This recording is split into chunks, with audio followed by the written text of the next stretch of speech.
Well, hello everybody, welcome back to the channel and welcome back to Exploring Worlds. Now, today, for this episode, I'm going to be doing my traditional kind of hike videos and stuff like that, and landscape photography and cinematography, but it's going to be all in black and white this time, and I love black and white photography and black and white cinematography. All of that, to me, it adds a whole new feel to things, and just it brings out a different kind of emotion when you view the images.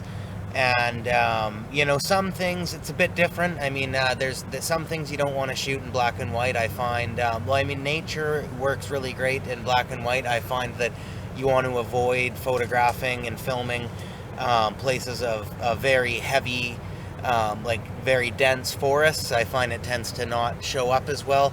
Like even if you're photographing trees and stuff like that, try and find more singular ones more out in the open. But yeah, stuff like that works really well. Parks and streets and stuff like that, and buildings look really well in black and white. And a lot of times the wildlife does too. Again, there's certain animals that work better for black and white than others. I find that birds usually turn out very well, and yeah, and just it depends on the animal, but a lot of wildlife photography done in black and white is very nice looking, and again, just adds a whole new feel to it.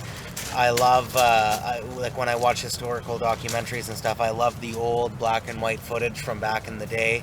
Again, it just brings a whole new and different feeling out of things, and kind of transports you back to whatever time it was in a very authentic way, I guess. I hate when they color it. I really hate when they color it when you're watching a historical documentary and they've colored over the black and white.